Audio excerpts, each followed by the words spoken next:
All aboard! Ladies and gentlemen, boys and girls, football fans of all ages, I am Beast Mikey. You've now arrived at my train of thought. It's time for the power rankings. Who's going to fit in what tier? Let's get right to it. First, the RTC Zombie tier. Carolina finally broke Bryce in record time. So this is kind of impressive that the Panthers were able to do this so destructively, so decisively, so rapidly. He looks lost. He looks like he needs to either A, get better coaching, or B, just get out of Carolina. And the offensive line hasn't really improved all that much. His decision-making has probably regressed, and it's just frustrating and unfortunate to see from Bryce Young, and this could be an all-time bad trade if Caleb Williams progresses. I don't know what the Panthers fans did to deserve this, but this has been a really, really bad 18 months. New York Giants, odd math. So, how do we explain to a casual or a non-football observer that one team scores 3 touchdowns, worth 6 to 8 points, the opposing team scores 0 touchdowns, and the team that didn't score touchdowns won? Yeah, how do we explain that? Math does not math sometimes. 7 field goals works, because 21 to 18 will work, and unfortunately Grant Gano got hurt early, but it's just weird to see that the Giants are creating ways to lose. Not great. Poor Malik Neighbors. He had a really good game. Tennessee, Mayo is trash. Yeah, no, this is a real thing. I truly believe that Mayo was actually garbage. Anyway, Will Levis, yikes. Back-to-back weeks, he's had the bonehead play of the week. Back-to-back weeks, he has made incredibly dumb decisions that aren't as dumb as the bonehead plays of the week. And it feels like Brian Callahan is one more stupid play from Will Levis from wanting to punch him in the face, because that also, optically speaking, did not look great. Tennessee with a competent QB, probably in Andy Dalton, who ironically is going to play in Carolina now, would probably be 2-0 right now. That's just the way the rest of the team has played. They have the number 1 defense, and they've looked like it, and they've looked potent on the outside, and then Spears and Tony Pollard have looked good.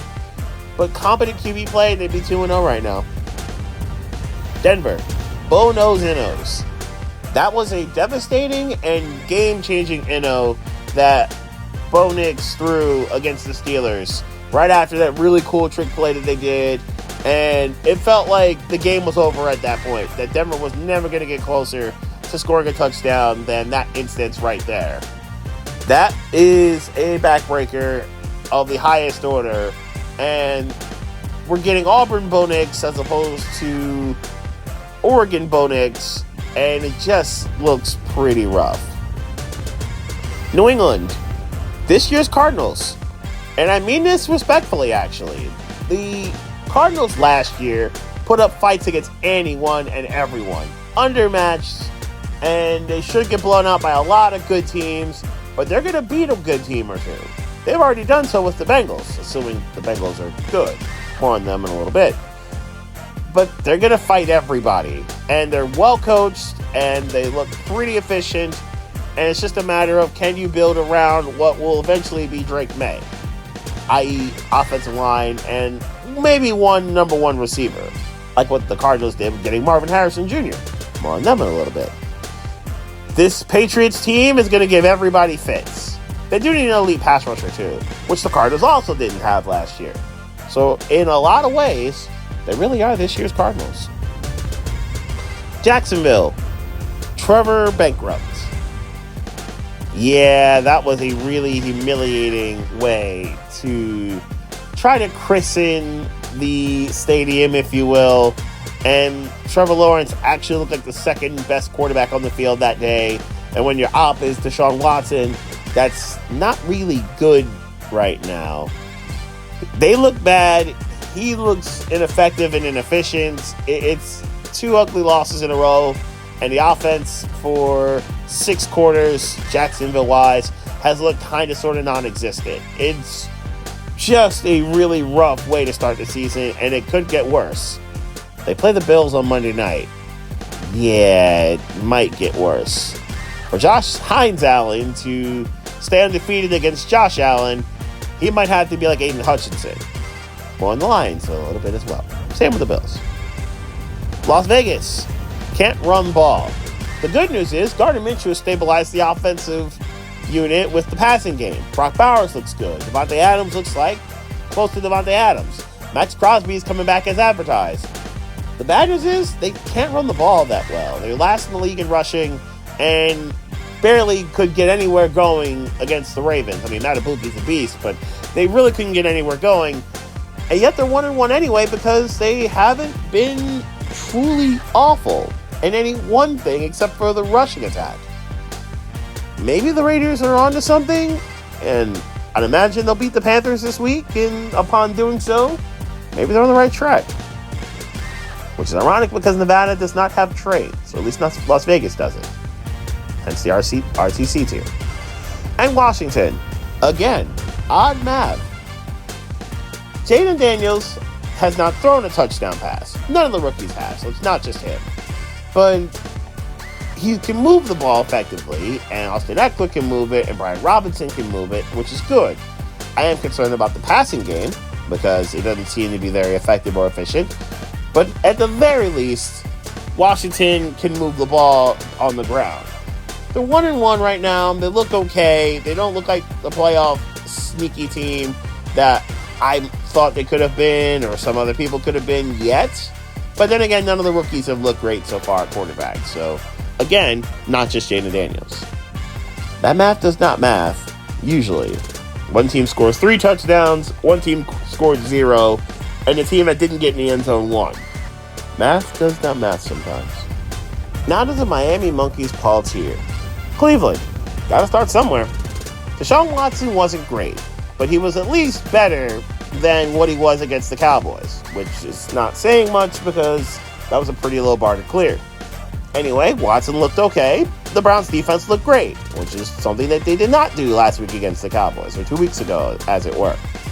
Anyway, Cleveland's now 1-1, and maybe they can save their season somewhat. Indianapolis. Sound alarms. What was that? Anthony Richardson versus Malik Willis, and Malik Willis was easily the better quarterback. I am very convinced that Anthony Richardson is a 3-outcome quarterback. It's a spectacular play, it's an incompletion, or it's a sack, or something that's kind of like mid, or it's a devastating turnover. He is a 3-outcome player. There doesn't seem to be too much in between. And it was the third outcome, which is the strikeout, the NOs, that really cost the Colts. Jonathan Taylor ran the ball really well, and it's just like, Anthony Richardson still is way too inaccurate to help their cause. They've got to win on Sunday, otherwise 0-3, and it's not great. Cincinnati. This feels different. I get it. This is the 5th time in 6 years that the Bengals have started 0-2. Understood. They went to the Super Bowl when they started 0-2 a couple years ago. Understood. But this doesn't feel like the same Bengals team. Yes, the main stars are there. Burrow and Higgins and Chase and Trey Hendrickson, who was awesome on Sunday.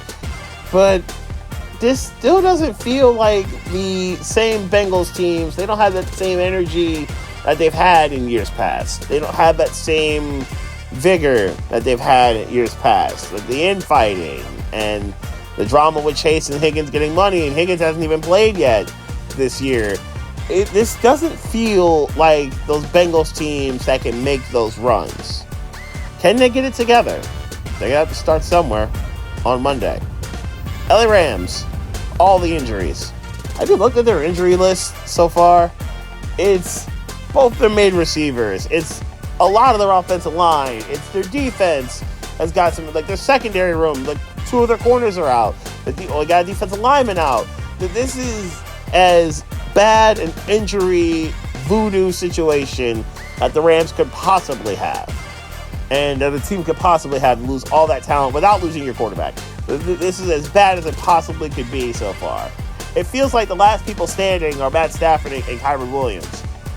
And if their opponent this Sunday has their way, they may not be standing for too much longer. Not in an injury sense, but tackles and sacks and whatnot. Chicago, under siege. Speaking of sacks, 7 of them. I thought their offensive line was going to turn a corner. I thought they would turn a page. I thought Darnell Wright would become a better tackle in this league.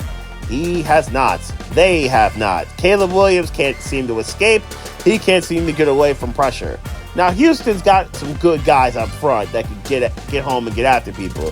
Will Anderson and Danielle Hunter being the main two. But this was just ugly. They had nowhere to go and they had no escape. Chicago's got to fix it, and they got to fix it now. Otherwise, Caleb Williams is going to take even more beatdowns. Arizona. Oh, there's Marvin. This Cardinals team looked outstanding. Kyler Murray was amazing. Marvin Harrison, I'm amazed, didn't get to 200. He had a $130, and that was it. James Conner had a $100 plus in a tug. It was a beatdown, and it was very, very impressive to see that. This Arizona team can be that squad that people randomly pick to make the playoffs. To be honest, I was close to doing it, if you may remember. But Arizona's looking like a very interesting team that will scare even more people than what they did last year. Miami, Murphy's Law. That's what last Thursday was. Everything went wrong that could have gone wrong. The turnovers, where Buffalo got nothing but short fields. The concussion that Tua obviously suffered. Terron Armstead got hurt. Obviously, Raheem Mostert didn't play in the game at all. It was as bad of a big game that Miami could have possibly played. I personally argue that the Hurricanes sold the Dolphins, and in exchange, they also got the Seminoles and the Gators, but we're not talking about that right now. What we are going to talk about is whether Skylar Thompson can help keep this team afloat. I think Tua's going to miss, definitely he's missing the next 4. He may miss the Cardinals game too. If they're 3-2 out of these 5, Miami actually could survive this. If Skylar is decent, we don't know if he is. This is a Mike McDaniel situation. Can McDaniel coach Skylar enough that where he can be at the very least passable? Doesn't have to be excellent, just passable. Because Miami can run the ball and at least take pressure off of him. They've shown that so far this year. Devon Chan looks excellent. If he can't, then they're in trouble, and they're going to plummet even further down tiers, and they're going to go high in the draft and get one of those really big-name QBs that are going to come out this coming April. And Baltimore, another blown lead. We're starting to lose count about how many double-digit leads the Ravens seem to blow, and almost all of them are at home. This was the Raiders on Sunday, and it looked incredibly alarming. The Ravens weren't even that great in any one particular thing. They were just really bad when they absolutely had to be. I don't know why Lamar lateraled at the end. I don't get the hype about the pass interference, because it was. Devontae Adams was interfered with. And the Ravens kind of self-destructed. This is a game this Sunday that they have to win. I will talk about it in a little bit. The New York playoff tier. And it's ironic I'm starting with the Jets. Hassan Reddick watch. This is why I say this. I was concerned about the pass rush before Jalen Johnson tore his Achilles. And now that he tore his Achilles last week against Tennessee, I am incredibly concerned about it. I don't trust it. Other than Quinn Williams, because Quinn Williams is like that. Other than him, I don't trust the pass rush. Will McDonald, are you going to step your game up? Are you going to become the guy that they drafted you to be as a first-round pick? You're going to have to, because, again, I don't trust in this pass rush. And if they can't get home, the secondary suffers. And the Jets' defense, which hasn't looked awesome like a lot of people claim it is over these first 2 weeks, we're now facing a Patriots team that's obviously underwhelming. But what if they don't look awesome tonight? We'll see. Minnesota. Darnold's actually good? Maybe it is coaching. Kevin O'Connell. Excellent work. You've done some really good work with Sam Darnold. Justin Jefferson looks like himself. And even without Jordan Addison, the offense continued to hum. Aaron Jones has looked decent, though the fumble at the goal line, though that's really more so Fred Warner being him, was not great.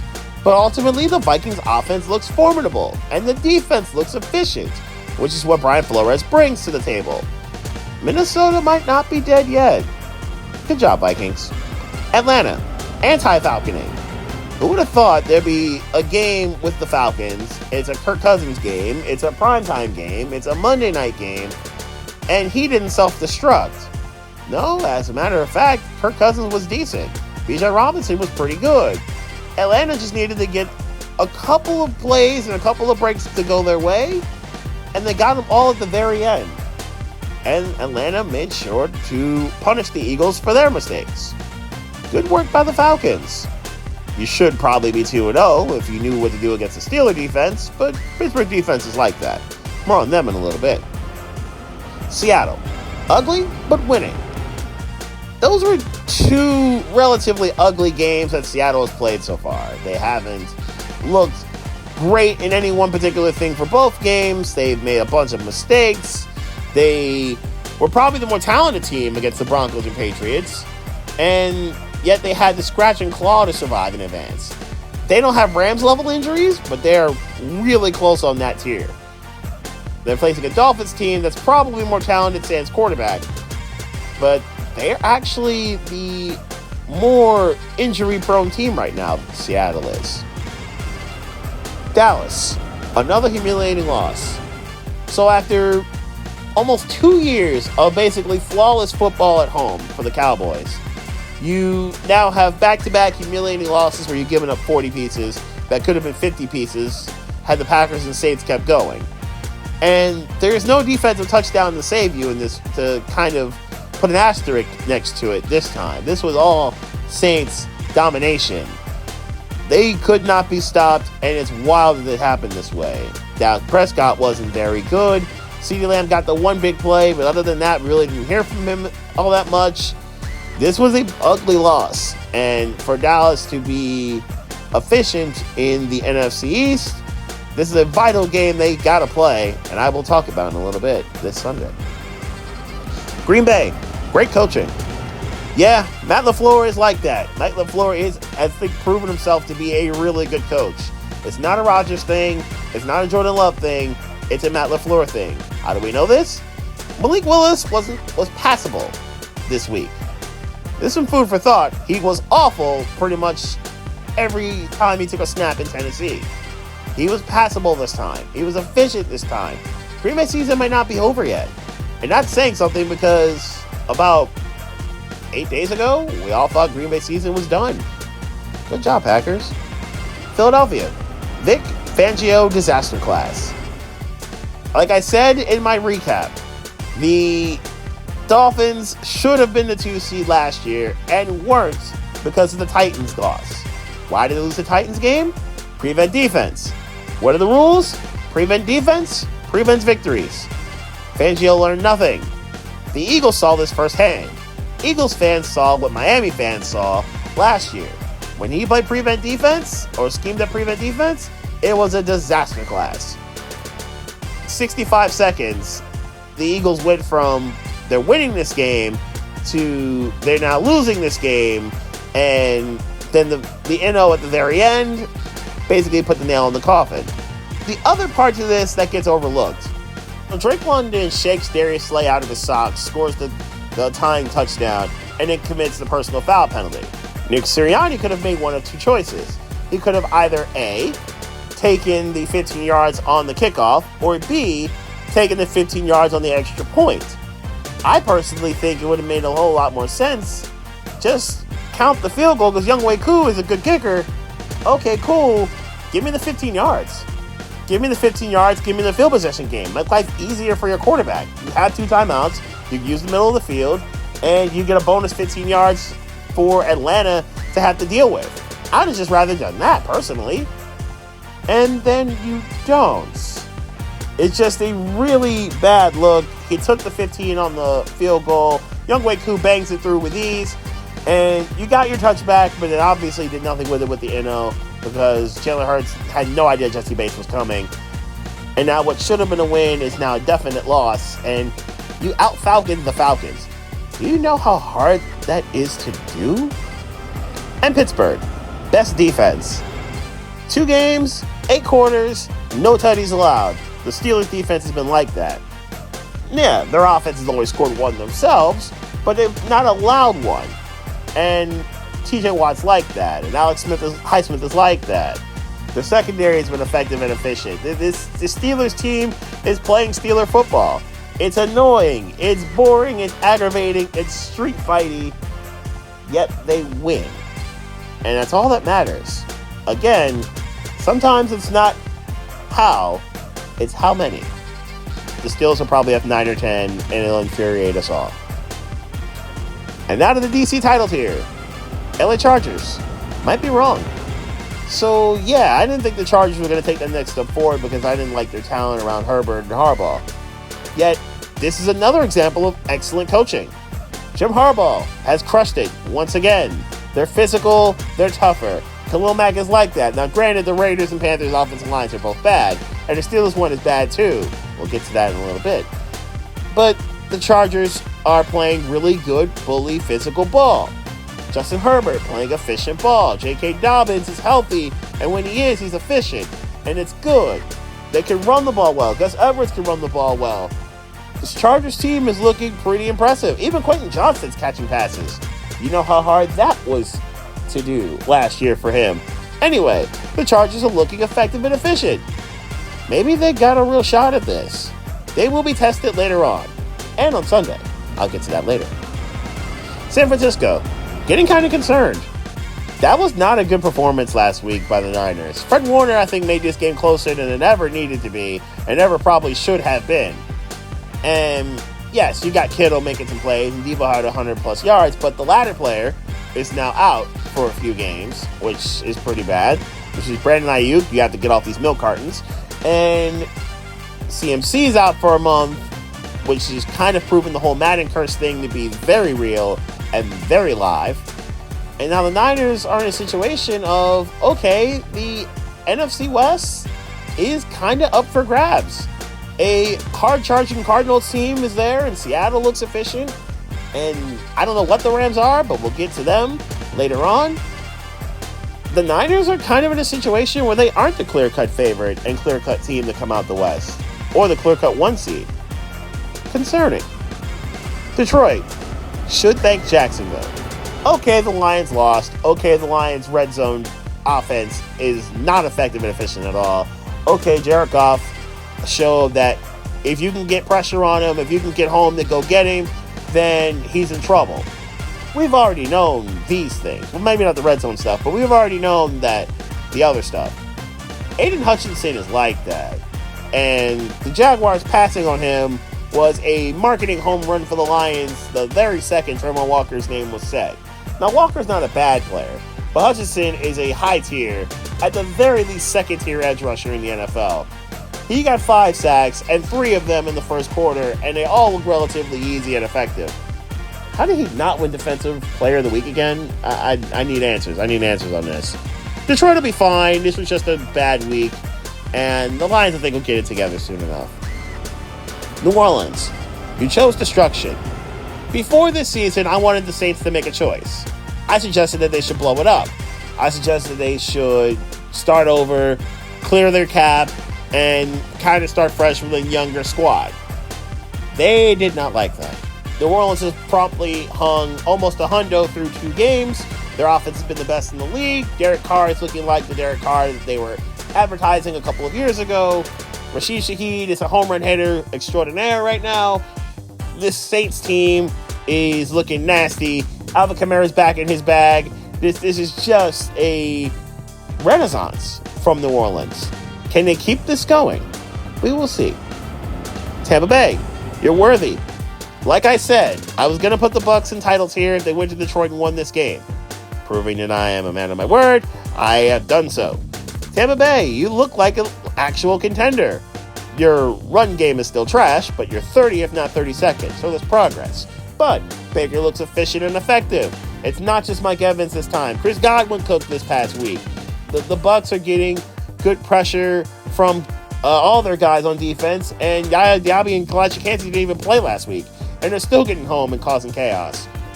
Tampa Bay might be interesting. I like what I'm seeing from the Bucs. Keep it going. Buffalo, not going anywhere. It's frustrating for a lot of people who were plotting on Buffalo's demise, who were thinking the Bills were going to miss the playoffs and that the Jets or Dolphins were going to make a run in the AFC East. But ultimately, the Bills have evolved, and Josh Allen doesn't have to be Superman every week. Are they secretly building a Justice League? Okay, Allen's Superman, cool, we've established that. But maybe James Cook is their Batman. Maybe the two tight ends are the Green Arrow and Green Lantern. Maybe Von Miller is Justice League Cyborg. Or perhaps Sean McDermott, to take this out of the Justice League flow but still keep it in DC Comics, is probably Brainiac. Very evil mastermind in him, by the way. But anyway, the Bills are not going anywhere. And that's frightening for everybody else in the AFC, except for maybe the one team the Bills have been trying to beat for the last 5 years. More on them in a little bit. Houston, you chose violence. 7 sacks, like I said, with the Chicago part of this. From the Texans' point of view, this was a very impressive and dominating performance. I mentioned the 2 corners in my breakout guys video, the rookies I wanted to see. Kwame Lassiter, Derek Stingley Jr. both had NOs this past week, and both have been locked down. Lassiter's been amazing as a rookie corner. Stingley Jr. is taking a next step forward, making his defense even nastier than it already was, and that's saying something because they already looked like they were on the come up. CJ Stroud and Nico Collins looking like the new it duo in the NFL as they're just dicing cats up. Who would have thought a Michigan man and a Buckeye would get things together and flow so nicely, but it's happening. The Texans are nasty, and the Texans are very serious, and the rest of the league is in trouble if they can't figure it out soon enough. That may include Kansas City. There was holding. Let's keep it a buck. That was interference. I don't think we need to deny that. I don't think we need to question that. The only people that disagree at this point are in Cincinnati or our Bengals fans. But there were 2 holdings on that play that were not called. One of which by Mr. False Start, a.k.a. Juwan Taylor. And he false starts a lot. Like, it's legendary levels of false starting. It should be a Madden coin thing for your ultimate team or something. Anyway, that was a hold, absolutely. They got away with that. But the Chiefs found a way. And they did it while Pat Mahomes played a pretty terrible game. That was spectacular NL by Cam Taylor-Britt. But even with all of that, and Mahomes playing a pretty terrible game, they ended up winning anyway. The Chiefs are finding new ways to win, and it's terrifying for everyone else because everyone wants to see the Chiefs, aka the new Patriots, find a way down.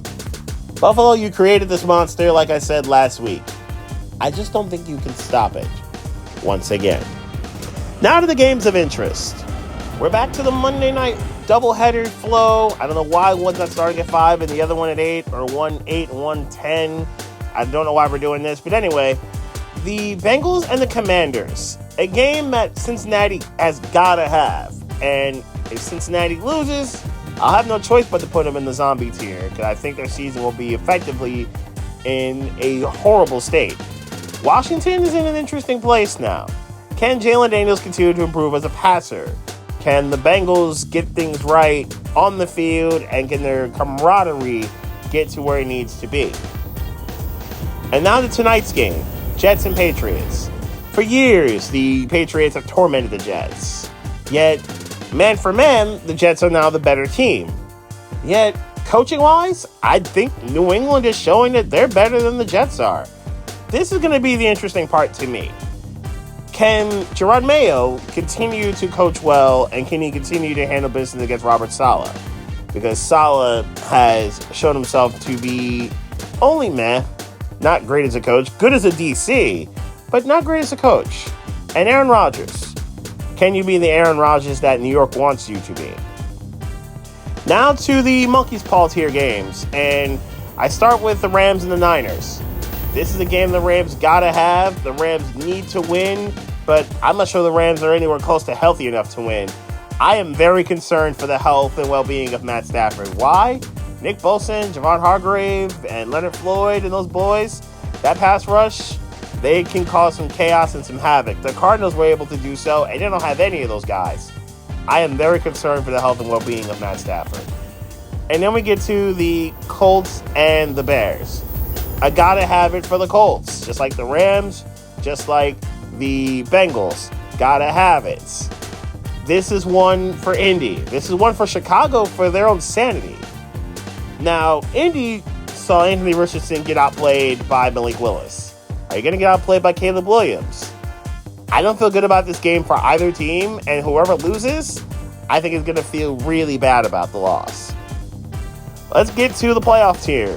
The Vikings, the Texans, 2-2-0 battle teams are going to battle down in Houston. Danielle Hunter and Jordan Greenwood are going to face against their former teams. They were effectively traded for each other in the offseason. I'm really liking what I'm seeing from both these teams so far.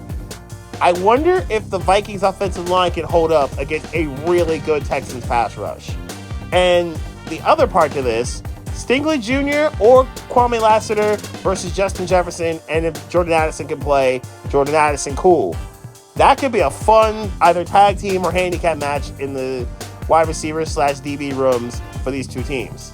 And on the opposite side of things, can Brian Flores develop a scheme to get at and contain CJ Stroud? That's going to be a fun matchup down in Houston. Ravens, Cowboys. A game that Baltimore absolutely has to have. No MVP has started 0-2, and no MVP obviously has started 0-3. Lamar could be the first to do both of these things. And for Dallas, after getting absolutely humiliated last week, how do the Cowboys respond and recover as the Tom Brady Invitational continues? Because I'm very sure he's going to be in Dallas for this game.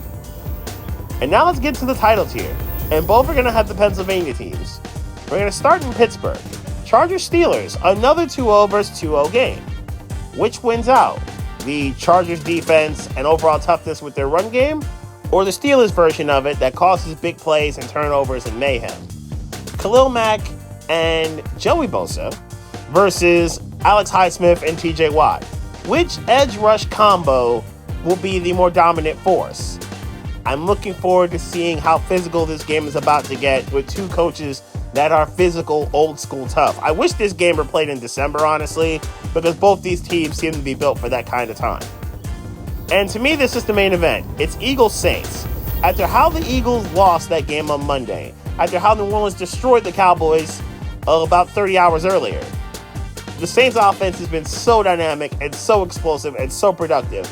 I am very concerned that the Eagles might not have the personnel to keep up with it. Conversely, the Saints defense, to be honest, hasn't really been tested so far. Carolina, which barely counts, and then the Cowboys really couldn't test them because by the time Dallas looked up, it was 14-0 and it was over. And the Cowboys really never tested them. The once big play by CeeDee Lamb was a broken tackle and Lamb goes to the crib. Can the Eagles test them? And they probably won't have A.J. Brown again.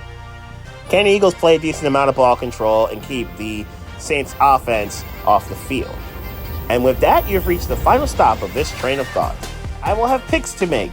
You'll find them on the Sports Lounge page. Week 3's Railway Path, obviously, will start with tonight's AFC East showdown between the Patriots and Jets.